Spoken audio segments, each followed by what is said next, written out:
சுடர் நேயர்களுக்கு வணக்கம். அமெரிக்கா மற்றும் இஸ்ரேலுடன் மோதல் மீண்டும் தொடங்குவதற்கு வாய்ப்புள்ளது என ஈரானின் ஆயுதப்படைகள் எச்சரித்துள்ளன. மூத்த ராணுவ அதிகாரி முகமது ஜாபர் அசாதி அமெரிக்க அதிகாரிகளின் சமீபத்திய நடவடிக்கைகளும் அறிக்கைகளும் ராஜதந்திர முயற்சிகளுக்கு அவர்கள் உறுதியுடன் இல்லை என்பதையே காட்டுவதாக கூறினார். அமெரிக்க அதிகாரிகளின் நடவடிக்கைகளும் அறிக்கைகளும் முதன்மையாக ஊடகங்களால் தூண்டப்பட்டவை. அமெரிக்கர்களிடமிருந்து வரும் எந்தவொரு புதிய சாகசங்களும் அல்லது முட்டாள்தனத்திற்கும் ஈரானின் ஆயுதப்படைகள் முழுமையாக தயாராக உள்ளன என்றும் அசாதி மேலும் கூறினார். இதற்கிடையில் ஈரானின் சமீபத்திய சமாதான திட்டம் குறித்து அமெரிக்க ஜனாதிபதி டொனால்டு டிரம்ப் அதிருப்தி தெரிவித்துள்ளார். அதில் தன்னால் ஏற்றுக்கொள்ள முடியாத கோரிக்கைகள் இடம்பெற்றுள்ளதாகவும் அவர் கூறியுள்ளார். ஈரானின் ராணுவ தலைமை வெளியிட்டுள்ள இந்த சமீபத்திய அறிக்கை குறித்து அமெரிக்க அதிகாரிகளிடம் உடனடியாக எந்த பதிலும் வரவில்லை. சீனாவின் ஷாங்காய் ஹாங்கியாவோ சர்வதேச விமான நிலையத்தில் சைனா ஈஸ்டர்ன் ஏர்லைன்ஸ் விமானம் ஒன்று பாலத்தின் மீது மோதி விபத்துக்குள்ளானதாக சீன அரசு ஊடகங்கள் செய்தி வெளியிட்டுள்ளன. விமானத்திலிருந்து அனைத்து பயணிகளும் பாதுகாப்பாக இருந்ததாகவும் ஒழுங்கான முறையில் விமானத்திலிருந்து இறக்கிவிடப்பட்டதாகவும் விமான நிறுவனத்தின் அறிக்கையை காட்டி குளோபல் டைம்ஸ் செய்தி நிறுவனம் வெளியிட்டுள்ளது. இந்த சம்பவத்திற்கு வருத்தம் தெரிவித்த விமான நிறுவனம் விமானம் நிறுத்தும் இடத்தை நோக்கி மெதுவாக நகர்ந்து கொண்டிருந்த போது இயந்திர கோளாறு ஏற்பட்டதாக கூறியுள்ளது. விபத்திற்கான காரணம் குறிப்பிட்ட காரணத்தை கண்டறிய அதிகாரிகள் விசாரணையை தொடங்கியுள்ளனர். ஈரானின் வடமேற்கில் உள்ள ஜன்ஜான் மாகாணத்தில் சமீபத்திய அமெரிக்க இஸ்ரேலிய போரின் போது ஏவப்பட்ட வெடிக்காத குண்டு துண்டுகள் ஒரு துப்புரவு நடவடிக்கையின் போது வெடித்ததில் இஸ்லாமிய புரட்சி காவலர் படையைச் சேர்ந்த 14 வீரர்கள் கொல்லப்பட்டனர். சர்வதேச ஒப்பந்தங்களின் கீழ் தடை செய்யப்பட்ட இத்தகைய ஆயுதங்கள் பல ஆண்டுகளாக அபாயகரமானதாக இருக்கும் வெடிக்காத துண்டுகளை அடிக்கடி விட்டு செல்கின்றன. இந்த கருவிகளில் பல அதிக உணர்திறன் கொண்டவையாகவும் 3 மீட்டர் வரை ஆழத்திலும் புதைக்கப்பட்டிருந்ததாலும் அவற்றை கண்டறிவது மிகவும் அபாயகரமானது என்று அந்த அறிக்கை கூறியது. மேலும் அந்த அறிக்கையின்படி ஏப்ரல் 7 அன்று அமெரிக்க இஸ்ரேலிய வான்வழி தாக்குதல்கள் நிறுத்தப்பட்டதிலிருந்து சிறப்பு படைகள் 15,000க்கும் மேற்பட்ட வெடிக்காத வெடிகுண்டுகளை அகற்றியுள்ளன. ஈரானுக்கு எதிரான நடவடிக்கைகளில் பங்கேற்ற பின்னர் USS ஜெரால்ட் ஆர் ஃபோர்ட் விமான தாங்கி கப்பல் மத்திய கிழக்கை விட்டு வெளியேறியுள்ளதாக அமெரிக்க அதிகாரி ஒருவர் தெரிவித்துள்ளார். அந்த அதிகாரியின் தகவலின்படி தற்போது ஃபோர்ட் கப்பல் அமெரிக்காவின் ஐரோப்பிய கட்டளை பகுதியில் உள்ளது. மத்திய கிழக்கில் இன்னும் இருக்கும் அமெரிக்க கடற்படை கப்பல்களின் எண்ணிக்கை சுமார் 20 எனவும் அவற்றில் USS அப்ரஹாம் லிங்கன் மற்றும் USS ஜார்ஜ் H.W. புஷ் போன்ற விமான தாங்கி கப்பல்கள் அடங்கும் எனவும் தெரிவிக்கப்பட்டுள்ளது. தடையிடப்பட்ட எண்ணெய் கப்பல்களை தடுக்கப்பட்டது வெனிசுவேலா தலைவர் நிக்கோலஸ் மதுரோ தொடர்பான நடவடிக்கைகளிலும் ஈடுபட்டது. இதில் 2 கடற்படை வீரர்கள் காயமடைந்தனர். மேலும் சுமார் 100 படுக்கைகள் சேதமடைந்தன.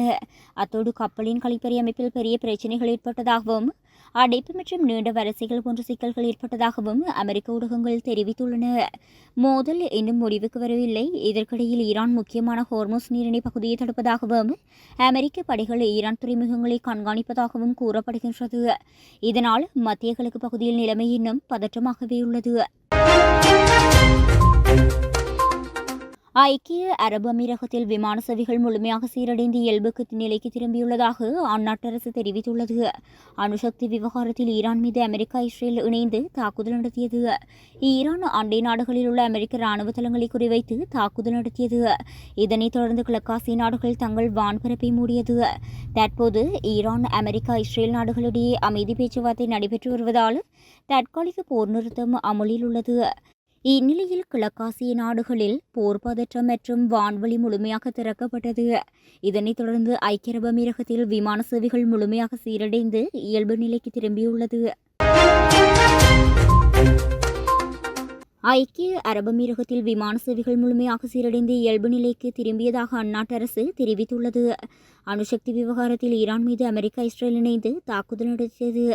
இதன் காரணமாக கிழக்காசிய நாடுகளில் பதற்றம் நிலவியது. ஈரான் அண்டை நாடுகளில் உள்ள அமெரிக்க ராணுவ தளங்களை குறிவைத்து தாக்குதலில் நடத்தியது. தற்போது ஈரான் அமெரிக்கா இஸ்ரேல் நாடுகளிடையே அமைதி பேச்சுவார்த்தை நடைபெற்று வருவதால் தற்காலிக போர் நிறுத்தம் அமலில் உள்ளது. இந்நிலையில் கிழக்காசிய நாடுகளில் போர் பதற்றம் குறைந்து வான்வழி முழுமையாக திறக்கப்பட்டது. இதனைத் தொடர்ந்து ஐக்கிய அரபு அமீரகத்தில் விமான சேவைகள் முழுமையாக சீரடைந்து இயல்பு நிலைக்கு திரும்பியுள்ளது. அமெரிக்காவின் டெக்சாஸ் மாகாணம் அமெரிலோ நகரிலிருந்து நியூ பிரென்பில்ஸ் நகருக்கு நேற்றைய தினமிரவு சிறிய ரக விமானம் புறப்பட்டது. அந்த விமானத்தில் 5 பேர் பயணித்தனர். இந்நிலையில் டெக்சாஸின் விம்பர்லி பகுதியில் நடுவானில் பறந்து கொண்டிருந்த விமானம் திடீரென தரையில் விழுந்து விபத்துக்குள்ளானது. வனப்பகுதியில் விழுந்த விமானம் தீப்பெற்றியிருந்தது. இந்த கோர விபத்தில் விமானத்தில் பயணித்த 5 பேரும் உயிரிழந்தனர். இந்த விபத்து குறித்து அறிந்த மீட்புக் குழுவினர் விரைந்து சென்று மீட்பு பணியில் ஈடுபட்டனர். விபத்தில் 5 பேரும் உயிரிழந்த நிலையில் அவர்களின் உடல்களை மீட்டு பிரேத பரிசோதனைக்கு அனுப்பி வைத்தனர். இந்த விபத்துக்கான காரணம் குறித்து போலீசார் விசாரணைகளை மேற்கொண்டு வருகின்றனர். ஜெர்மனியிலிருந்து 5000 ராணுவ வீரர்களை மீளப்பெறுவதற்கு அமெரிக்க பாதுகாப்புத்துறை திட்டமிட்டுள்ளதாக சர்வதேச ஊடகங்கள் செய்தி வெளியிட்டுள்ளன.